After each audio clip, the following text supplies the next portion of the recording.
10월 7일 우리 수요 저녁 기도회 우리 온라인으로 함께 진행하겠습니다. 오늘도 말씀 선포, 말씀 잘 살펴보고 이어서 우리 4가지 정도 기도 제목 가지고 함께 기도하는 형식으로 온라인 수요 기도회 진행하도록 하겠습니다. 잠시 기도하겠습니다.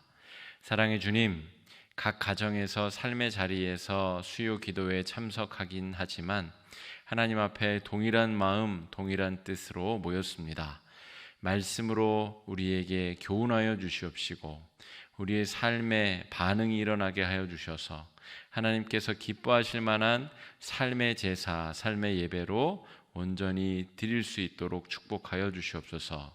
함께 하여 주시고 우리의 기도에 선하게 응답해 주시기를 바라옵고 예수님 귀하신 이름으로 간절히 기도드립니다. 아멘.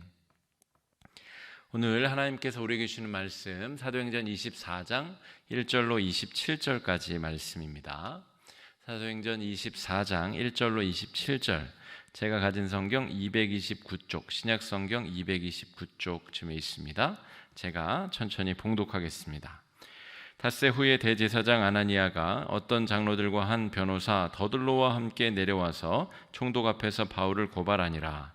바울을 부르매 더둘로가 고발하여 이르되, 벨릭스 각하여, 우리가 당신을 힘입어 태평을 누리고 또 이 민족이 당신의 선견으로 말미암아 여러 가지로 개선된 것을 우리가 어느 모양으로나 어느 곳에서나 크게 감사하나이다. 당신을 더 괴롭게 아니하려 하여 우리가 대강 여짜옵나니 관용하여 들으시기를 원하나이다. 우리가 보니 이 사람은 전염병 같은 자라. 천하에 흩어진 유대인들을 다 소요하게 하는 자요 나사렛 이단의 우두머리라. 그가 또 성전을 더럽게 하려 함으로 우리가 잡았사오니 당신이 친히 그를 신문하시면 우리가 고발하는 이 모든 일을 아실 수 있나이다 하니 유대인들도 이에 참가하여 이 말이 옳다 주장하니라. 총독이 바울에게 머리로 표시하여 말하라 하니 그가 대답하되 당신이 여러 해 전부터 이 민족의 재판장 된 것을 내가 알고 내 사건에 대하여 기꺼이 변명하나이다. 당신이 아실 수 있는 바와 같이 내가 예루살렘에 예배하러 올라간 지 12일밖에 안 되었고 그들은 내가 성전에서 누구와 변론하는 것이나 회당 또는 시중에서 무리를 소동하게 하는 것을 보지 못하였으니 이제 나를 고발하는 모든 일에 대하여 그들이 능히 당신 앞에 내세울 것이 없나이다. 그러나 이것을 당신께 고백하리이다. 나는 그들이 이단이라 하는 도를 따라 조상의 하나님을 섬기고 율법과 선지자들의 글에 기록된 것을 다 믿으며 그들이 기다리는 바 하나님께 향한 소망을 나도 가졌으니 곧 의인과 악인의 부활이 있으리라 함이니이다. 이것으로 말미암아 나도 하나님과 사람에 대하여 항상 양심의 거리낌이 없기를 힘쓰나이다. 여러 해 만에 내가 내 민족을 구제할 것과 재물을 가지고 와서 드리는 중에 내가 결례를 행하였고 모임도 없고 소동도 없이 성전에 있는 것을 그들이 보았나이다. 그러나 아시아로부터 온 어떤 유대인들이 있었으니 그들이 만일 나를 반대할 사건이 있으면 마땅히 당신 앞에 와서 고발하였을 것이요 그렇지 않으면 이 사람들이 내가 공회 앞에 섰을 때에 무슨 옳지 않은 것을 보았는가 말하라 하소서. 오직 내가 그들 가운데 서서 외치기를 내가 죽은 자의 부활에 대하여 오늘 너희 앞에 신문을 받는다고 한 이 한 소리만 있을 따름이니이다 하니 벨릭스가 이 도에 관한 것을 더 자세히 아는 고로 연기하여 이르되 천부장 루시아가 내려오거든 너희 일을 처결하리라 하고 백부장에게 명하여 바울을 지키되 자유를 주고 그의 친구들이 그를 돌보아 주는 것을 금하지 말라 하니라. 수일 후에 벨릭스가 그 아내 유대 여자 드루실라와 함께 와서 바울을 불러 그리스도 예수 믿는 도를 듣거늘 바울이 의와 절제와 장차오는 심판을 강론하니 벨릭스가 두려워하여 대답하되 지금은 가라 내가 틈이 있으면 너를 부르리라 하고 동시에 또 바울에게서 돈을 받을까 바라는 고로 더 자주 불러 같이 이야기하더라. 이 태가 지난 후 보르기오 베스도가 벨릭스의 소임을 이어받았으니 벨릭스가 유대인의 마음을 얻고자 하여 바울을 구류하려 두니라. 아멘. 네, 어느덧 벌써 사도행전 강의가 37번째 시간입니다. 오늘은 24장 1절로 27절까지 말씀, 총독 벨릭스 앞에서 바울이 재판을 받게 되는 과정, 그 모양을 우리가 좀 함께 살펴보겠습니다. 우리가 늘 하던 대로 사도행전 1장 8절 말씀 함께 우리 읽고 시작하겠습니다. 오직 성령이 너희에게 임하시면 너희가 권능을 받고 예루살렘과 온 유대와 사마리아와 땅 끝까지 이르러 내 증인이 되리라 하시니라. 아멘. 지금까지의 과정이 조금 복잡하기 때문에 제가 잠시 좀 설명을 드리고 오늘 24장 말씀을 좀 들어가겠습니다. 3차 전도 여행까지 마치고 바울이 예루살렘으로 입성하게 됩니다. 입성하게 되면 바울의 반대자들, 유대 율법주의자들로부터 극심한 박해가 있을 것임을 알매도 불구하고 바울은 땅끝까지 복음을 전하기 위하여 이제 예루살렘에 담대하게 입성하게 되죠. 아니나 다를까 입성한 이후에 바울은 누명을 뒤집어 쓰고 성전에 이방인을 데리고 들어갔다라고 하는 누명, 실제로 데리고 들어가지도 않았고 여러 정결례를 다 지켰으며 유대 율법에 어긋나는 일을 하지 않았음에도 불구하고 거짓 증인들을 세운 이 사람들에 의하여서 체포가 되게 됩니다. 그리고 많은 군중 앞에서 자기 변호, 복음 전파를 하게 되죠. 그때에 이 군중이 바울을 죽이려고 하자 폭동을 우려한 천부장, 로마군 천부장이 개입하여서 바울을 구별해내게 됩니다. 그 와중에 바울은 자신이 로마 시민권을 가진 시민권자임을 드러내게 됩니다. 그래서 천부장이 깜짝 놀라게 되죠. 별것 아닌 사람처럼 보였는데 로마 시민권을 가진 사람. 그래서 이제는 문제가 좀 더 복잡해지게 된 것입니다. 그리고 나서 산헤드린 공의회에 가서 자기 변호를 하게 되는데 산헤드린 공의회는 유대인들의 자치기구입니다. 유대인들의 종교적인 어떤 내용들을 결정하는 최고 의결기구라고 볼 수가 있겠습니다. 정치적인 힘은 없지만 유대교 안에서만큼은 종교적으로 힘을 가지고 있는, 정죄할 수도 있고 이렇게 사람에게 죄를 뒤집어 씌워서 로마 총독에게 넘길 수도 있는 그런 의결기구 앞에서 바울이 연설을 하게 되는 내용이 이제 지난주까지 우리가 살펴본 내용입니다. 그 이후에 바울을 죽이려고 하는 암살단이 조직되었다는 이야기를 바울의 조카가 천부장에게 전해주게 되죠. 그 소식을 듣고 천부장은 바울을 총독이 머물고 있는 가이사랴라고 하는 도시로 압송할 계획을 세웁니다.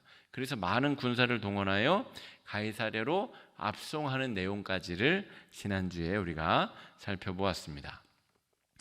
그렇다면 오늘 24장에서의 내용은 그럼 무엇이냐?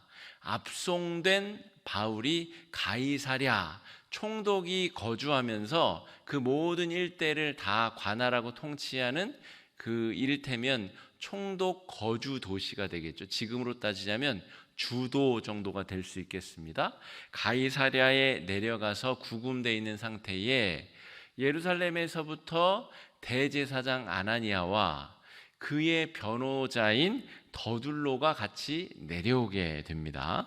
그러니까 이 재판에서의 원고는 소를 제기한 이 고소자인 원고는 바로 대제사장 아나니아와 이 산헤드린 공회가 되겠고 이 피고는 바울이 되겠습니다. 대신에 이 아나니아는 아주 말 잘하는 당대 최고 로펌의 대표 변호사, 지금으로 따지자면 김앤장이나 태평양 이런 법무법인의 대표 변호사를 데리고 온 것이죠. 그래서 이제 바울을 이제 정죄하고 이제 죽음으로까지 몰고 가기 위하여서 이제 총독 앞에서 재판을 시작하는 내용입니다.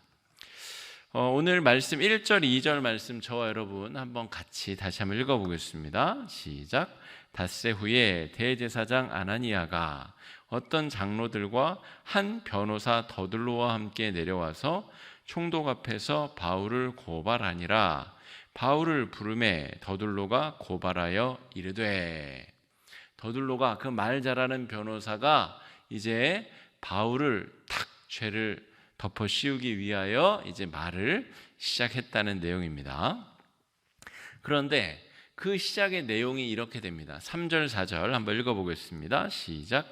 벨릭스 각하여 우리가 당신을 힘입어 태평을 누리고 또 이 민족이 당신의 선견으로 말미암아 여러 가지로 개선된 것을 우리가 어느 모양으로나 어느 곳에서나 크게 감사하나이다. 당신을 더 괴롭게 아니하려 하여 우리가 대강 여짜옵나니 관용하여 들으시기를 원하나이다 라고 기록하고 있습니다. 이 표현에는 조금 납득하기 어려운 그런 내용들이 들어 있습니다. 왜냐하면 이스라엘은 지금 로마의 식민 지배하에 있고 그 총독이라는 자는 로마 황제를 대신하여 이 식민 지배를 하고 있는 지배자의 우두머리입니다. 그런데 벨릭스는 지금 이 더둘로는 벨릭스를 한껏 이제 뛰어 올려서 당신 덕분에 우리가 태평성대를 누리고 우리가 이곳에서 너무나 유익하게 잘 지내고 있습니다 라고 한층 축혀 세운 이후에 그 다음에 하는 말이 이렇습니다. 당신을 더 괴롭게 아니하려 하여 우리가 대강 여짜옵나니 관용하여 들으시기를 원하옵나이다. 이 멘트, 이 말의 숨은 뜻은 무엇이냐면 벨릭스 각하여 우리와 당신 사이가 어떤 사이입니까? 당신 우리가 누구인지 잘 알죠? 우리는 제가 모시고 온 이 대제사장 아나니아는 유대인들의 종교적인 수장입니다. 이 사람의 마음 불편하게 하면 어떻게 될 줄 알죠? 우리도 당신을 이 정도까지 존중하고 존대하게 되하니 당신도 우리 뜻대로 재판 빨리 마무리 지읍시다. 이 바울이라는 자는 어차피 우리한테도 장애물이요 당신한테도 좋을 턱이 없는 사람이니 그냥 어서 죽여버리고 끝내버립시다 라고 하는 내용이 숨어져 있는 멘트입니다. 그러므로 이 아나니아와 베스도는 지금 벨릭스 총독과 거래를 이미 마치고 지금까지의 깊은 관계, 정치적인 어떤 주고받는 그런 관계 안에서 서로 피곤하게 하지 말고 재판 빨리 마무리 지읍시다 라고 지금 멍석을 깔고 이야기를 시작하고 있는 것이죠. 그렇다면 대제사장 아나니아와 이 더둘로가 바울을 고소한 내용이 무엇이냐? 요 세 가지입니다. 첫째는 유대인들을 선동하였다, 소욕해 하는 자라고 하는 것입니다. 바울이 전도 여행을 여러 곳을 다니면서 복음을 전했기 때문에 로마 제국 전체를 돌아다니면서 로마 이 체제를 전복시키자라고 하는 이 선동을 하고 다녔다는 것입니다. 이 말대로라면 굉장히 죽어야 될 죄목이지만 사실은 바울은 예수에 대한 복음을 전했을 뿐이지 체제를 전복하자는 이야기를 한 적이 없습니다. 거짓말이죠. 두 번째는 나사렛 예수교의 우두머리다라고 하는 것입니다. 로마군이 예수를 십자가에 매달아서 정치적인 처형으로 사형시켰기 때문에 예수교의 우두머리가 되어서 다시 예수운동을 벌인다는 것은 로마 체제에 대한 반대, 로마 체제를 전복하려고 하는 의도가 다분한 행동이다 이렇게 고소하고 있는 것이죠. 세 번째 이유는 성전을 모독하고 훼손하는 죄를 지었다라고 하는 것입니다. 당시에 로마군은 예루살렘 성전을 보호하고 호위하는 일을 하였습니다. 그것이 유대인들이 예쁘고 성전이 귀해서가 아니라 유대인들이 성전에 모여서 종교적인 행위를 하기 때문에 모여서 폭동이 일어날까 봐 관리하고 있었던 것이죠. 그런데 이 바울이라는 자는 성전을 모독하고 사람들을 흥분시켰기 때문에 곧 성전에서 사람들이 로마에 대한 반발심을 들 수 있도록 사람들을 소욕해 하였기 때문에 죽어야 된다는 것이죠. 이 말이 다 증거를 댈 수 없는 합리성이 굉장히 떨어지는 그런 죄목들로 바울을 지금 고소하고 있다라고 하는 것이죠. 그럼 제가 지금까지 설명드린 바에 의하면 이 소송은 다윗과 골리앗의 싸움에 분명합니다. 여기서 다윗은 바울이 되겠고 골리앗은 대제사장 아나니아와 더둘로와 이 총독 벨릭스의 연합전선이라고 볼 수가 있겠죠. 결정권을 내린 벨릭스는 지금 대제사장 이 유대 종교 지도자들과 유착 관계에 있었고 그냥 거짓말을 뒤집어 씌워서라도 죽일 수 있는 그런 싸움이었다라고 하는 것이죠. 그런데 하나님께서는 바울을 붙드시고 도우십니다. 그래서 이 재판의 결과가 바울 쪽으로 기울어지는데 하나님께서 아주 중요한 역할을 하신다라고 하는 것이죠. 그래서 오늘 재판의 결과를 살펴보겠습니다. 첫 번째, 판결은 보류되었습니다. 벨릭스가 판결을 보류하고 다시금 얘기를 한번 들어보자. 우리 천부장 루시아가 올 때까지 기다려보자라고 하지만 사실은 재판을 속개하지 않습니다. 그리고 나서 자신의 임기가 다 마무리되고 베스토 총독이 부임할 때까지 그냥 판결을 보류합니다. 게다가 이 사실상 더 이상 죄를 찾을 수 있는 어떤 항목이 없었기 때문에 고소인 측에서의 증거도 없었고 여기서 재판을 더 밀어붙일 만한 증거가 없었기 때문에 사실상 이 무죄가 내려진 것이다라고 볼 수가 있겠습니다. 두 번째는 이 바울을 자유케 풀어줬다는 것이죠. 자유롭게 활동할 수 있도록 해라. 친구들과 지낼 수 있도록 해라 라고 했던 것이고요. 또 이 암살에 대한 우려 때문에 오히려 군대를 붙여서 경호를 시켜주는, 그래서 재판의 결과는 아나니아와 더둘로의 원하는 대로 이루어지지 않고 오히려 바울이 승리 아닌 승리를 하는 쪽으로 재판 결과가 이어지고 있다 하는 것입니다. 또 바울에게 예수의 도를 듣기 위하여 그의 아내와 바울을 불러들여서 초청하여서 바울에게 복음을 듣는 일까지 이루어지게 됩니다. 그러니까 이 질 수밖에 없는 싸움을 하나님께서는 바울이 바른 자세로 자기 자신을 변호하게 하고 하나님께서 특별히 도우시는 은혜를 내려주셔서 바울이 이 질 수밖에 없는 재판에서 승리케 되는 그런 결과를 맞이하게 된다라고 하는 것이죠. 이 재판의 내용을 우리가 살펴보면서 영적인 교훈을 좀 우리가 얻어야 되겠습니다. 바울이 견지하고 있는 신앙의 주관성과 신앙의 객관성을 우리가 좀 살펴보고자 합니다. 말은 좀 어렵지만 제가 좀 설명을 이어가다 보면 쉽게 이해하게 되시리라 믿습니다. 여기서 주관성이라고 하는 것이 무엇이냐, 또 객관성이라고 하는 것이 무엇이냐. 자, 이 이미지를 보시면 십자가로 비유해서 좀 설명을 드리겠습니다. 신앙의 주관성이라고 하는 것은 이 수직을 읽는 직선, 그러니까 하나님과 우리 사이에 이어지는 아주 내면적으로 경험하게 되는 어떤 성격의 신앙의 특징을 말합니다. 이를테면 사도행전 9장에서 바울은 다메섹 도상 회심 사건을 경험하죠. 3명이 걸어갔었는데 바울 이외에는 나머지 2사람은 그 소리를 듣지 못합니다. 3이 걸어갔으나 한 사람만 특별한 은혜, 회심의 경험을 하게 되는 것이죠.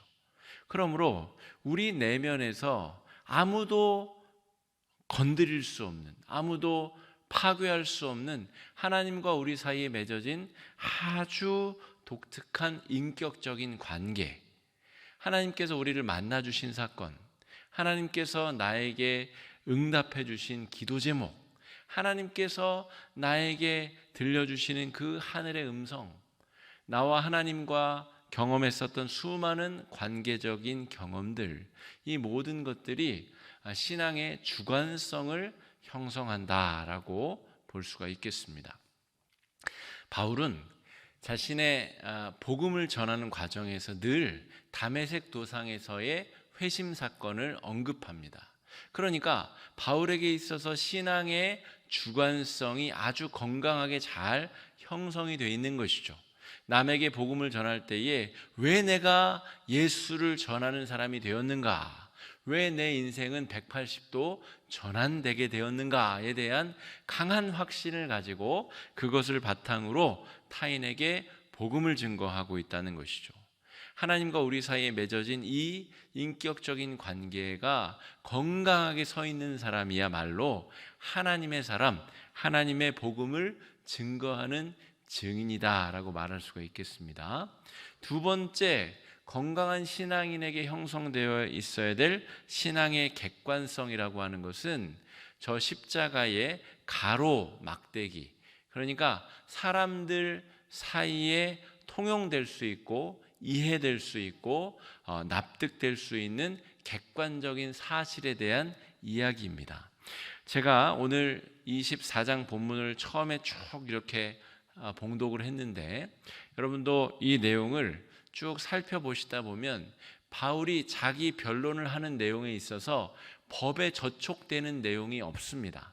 불법을 저지른 일도 없고 로마 체제를 전복하려는 시도도 없었고, 그저 자신은 부활과 우리 종교적 신념에 따라서 죽음과 부활에 대한 이야기, 그리고 하나님의 심판에 대한 이야기를 전하고 다녔을 뿐이다 라고 하는 객관성에서 누락되지 아니하는 아주 중요한 자기 신앙의 고백을 하고 있다는 것이죠. 그래서 이 재판에서 바울이 이길 수밖에 없었던 이유는 하나님 앞에 그의 신앙의 주관성과 객관성이 아주 바르게 균형 잡혀 잘 형성되어 있었기 때문이다라고 말할 수가 있겠습니다. 이것을 제가 조금 더 풀어서 설명을 드리겠습니다. 우리의 신앙의 수직적 주관성, 이 십자가의 세로 막대기, 이 수직적 주관성이라고 하는 것은 우리의 회심과 구원에 대한 분명한 확신이 있어야 됩니다. 여러분, 우리 신앙에서는 이게 흐릿해지면 우리의 신앙은 조금만한 위험이 오고 시험이 닥치면 그냥 무너져 내릴 수밖에 없습니다. 우리 복음의 씨앗이 뿌려진 4가지 밭의 비유에서처럼 좋은 밭이 아니라 길가, 돌짝밭, 가시덤불에 떨어진 씨앗처럼 그렇게 금방 말라 비틀어질 수밖에 없다는 것이죠. 우리가 어떻게 예수를 믿게 되었는가? 하나님은 그동안 내 인생에 어떻게 개입해 주셨는가? 하나님은 나를 어떻게 인도해 주셨고 앞으로 이끌어 가실 것인가에 대한 확신이 있어야 이런 확신적인 믿음 안에서 우리의 삶이 이어질 수 있다는 것이죠. 바울은 더들로보다 더 심하게 말 잘하는 변호사가 왔다고 해도 절대 주눅들지 않았을 것입니다. 왜냐하면 자신을 만나주신 하나님, 자신을 이방인의 사도로 불러주신 하나님에 대한 확신이 있었기 때문에 그렇습니다. 성령님과의 인격적인 관계를 우리가 잘 맺고 있는가? 수직적 주관성의 중요한 판별점이다라고 말할 수가 있겠습니다. 또한 시편 23편에서처럼 우리가 사망의 음침한 골짜기를 다닐지라도 하나님께서 나를 돌보아 주시고 인도해 주신다고 하는 확신이 있는가? 그런 확신이 바로 수직적 주관성이다라고 말할 수가 있겠습니다. 또 우리가 매일매일 살아가는 말씀 묵상과 기도하는 삶, 경건의 삶이 이 수직적 주관성의 영역이다라고 말할 수가 있겠습니다. 우리 수평적 객관성을 조금 더 제가 풀어서 설명드리자면 이렇게 말할 수 있습니다. 대제사장 아나니아와 말 잘하는 더둘로는 지금 바울에게 누명을 씌워서 죽이려고 하죠. 신앙의 수평적 객관성이 완전히 떨어져 버린 상태입니다. 이 사람들은 신앙인이라고 말할 수가 없죠. 이 종교인이라고 말하기에도 굉장히 하등 종교의 비윤리성을 가진 사람들이다, 이렇게 평가할 수밖에 없습니다. 하나님을 믿는 사람들이다라고 말할 수 없는 것이죠. 사람을 죽이려고 하는 사람들, 건강한 신앙의 수평적 객관성을 잃어버린 사람들이다 말할 수 있습니다. 반면 지금 바울은 자기 한 목숨 살자고 하자면 예루살렘에 들어오지도 않았을 텐데 다른 사람들의 영혼을 구원하기 위하여서 자기 생명을 내려놓는 그런 열정, 다른 사람의 생명을 구하기 위하여 자기 자신의 생명을 허비하는 사람, 예수의 삶을 본받는 사람, 생명을 살리기 위해 애쓰는 사람이 바로 신앙의 수평적 객관성을 가진 사람입니다. 바울은 윤리적이고 준법적으로 살아왔고 또 지금 이 자리에도 그렇게 서 있습니다. 그러나 아나니아와 더둘로는 거짓 증인들을 세우고 또 이 벨릭스와의 인간적인 관계, 정치적인 힘을 이용하여서 재판을 지금 강압적으로 이끌어 가려고 하고 있죠.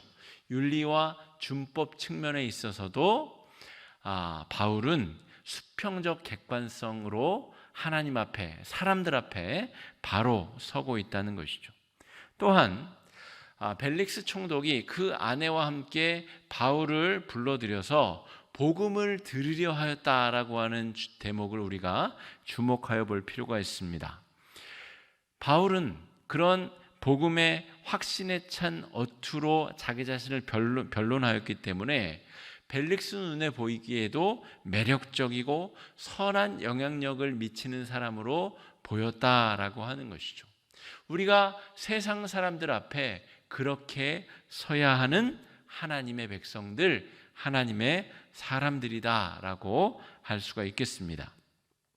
또한 복음을 증언하는 삶으로서 끊임없이 그 벨릭스에게도 아나니아와 이 더둘로에게도 복음을 증거하기 원하는 열정이 끝끝내 가득 차 있는 모습, 이것이 신앙의 수평적인 객관성을 잘 가지고 있는 사람, 하나님 앞에 십자가의 신앙으로 올바로 서 있는 신앙인이다, 이렇게 말할 수가 있겠습니다. 오늘 사도행전 24장을 근거로 해서 우리의 삶의 자리를 한번 성찰해 보면 좋을 것 같습니다. 나의 삶을 한번 잘 돌아보면 좋을 것 같습니다. 나의 삶은, 나의 신앙은 이 수직적인 하나님과의 건강한 관계가 잘 형성되어져 있는가? 내가 예수 믿고 회심하여 내가 구원을 경험하고 구원을 이루기 원하는 삶을 내가 잘 유지해 가고 있는가? 성령님과 건강한 신앙생활을 잘 유지하고 있는가? 내가 하나님 앞에 어떤 상황에서도 두렵지 아니하는 신앙을 가지고 바로 서 있는가? 신앙의 주관성이 바로 서 있는가 하는 것이죠. 또한 다른 사람들과의 관계, 우리 이웃들, 가족들, 직장 동료들, 내가 바른 사람으로서 윤리적이고 준법적이며 다른 사람들에게 매력적인 사람으로 그들과의 관계를 아름답게 잘 형성해 나가고 있는 그런 객관성을, 신앙의 객관성을 잘 유지하고 살아가고 있는가, 우리가 이 말씀을 통해 잘 점검해 봐야 한다는 것입니다. 두 번째는 우리 코로나 시대 속에서 한국 교회를 한번 잘 돌아보면 좋을 것 같습니다. 8월 15일 우리 이 광화문 집회 가운데 상당수 많은 우리 교회와 성도들이 참여하였습니다. 그 사건으로 말미암아 교회를 향한 비판의 여론이 굉장히 많이 높아졌습니다. 세상 사람들이 교회를 향하여서 손가락질하고 다른 사람들을 배려하지 아니하고 오히려 이 전염병을 전파를 가속화시키는 주체라고 손가락질하기 시작하였습니다. 과연 한국 교회가 신앙의 주관성과 객관성을 잘 함양하고 있었는가, 우리가 성찰해 봐야 된다는 것이죠. 우리가 하나님과의 신앙적 주관성은 잘 형성되어 있을지 몰라도 다른 사람들을 배려하고 다른 사람들을 돌아보는 마음, 신앙의 객관성, 수평적 객관성에 있어서는 여전히 한국 교회가 부족한 모습을 취하고 있는 것은 아닌가, 우리가 잘 스스로 성찰해 봐야 될 때가 됐다는 것이죠. 세상이야 어떻게 돌아가든, 세상이 교회를 뭐라고 하든 우리는 상관없어라고 하는 태도는 하나님의 교회 안에서는 적합하지 못한 태도입니다. 오늘 사도행전은 땅끝까지 이르러 복음을 증거하라 하였는데, 바울 역시도 수직적, 수평적, 건강한 신앙으로 자신을 죽이려고 하는 사람들마저도 매력으로, 사랑으로, 복음으로 녹여내고 있는데, 한국교회는 과연 그러한 건강한 태도를 가지고 있는가, 또 지향하고 있는가, 오늘 말씀을 통해서 우리가 잘 돌아보아야 되겠다라고 하는 것입니다.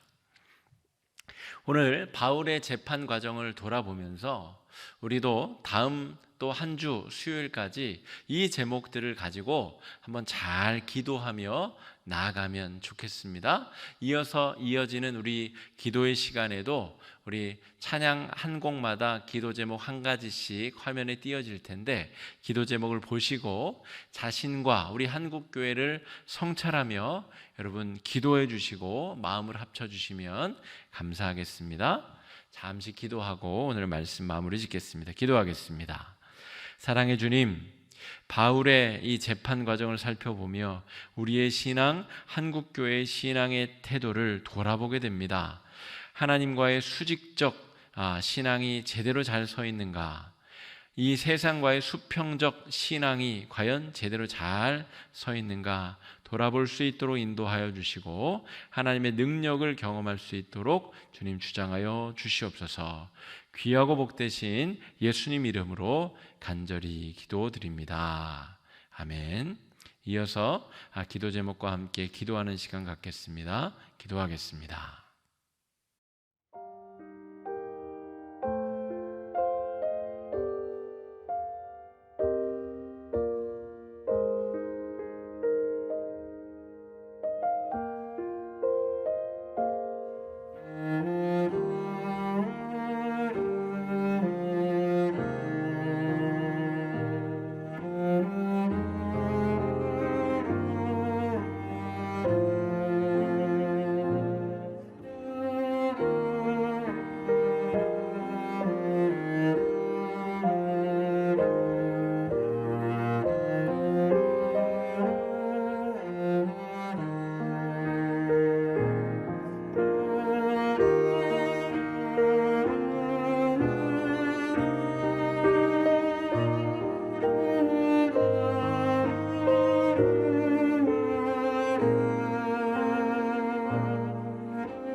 잠시 기도하겠습니다.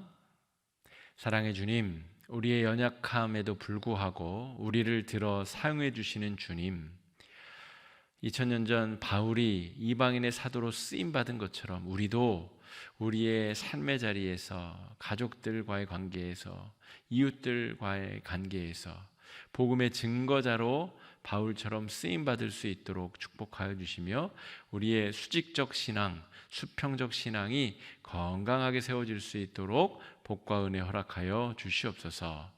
은혜를 감사드리옵고 귀하신 예수님 이름으로 간절히 기도드립니다. 아멘. 주기도문으로 기도에 마치겠습니다.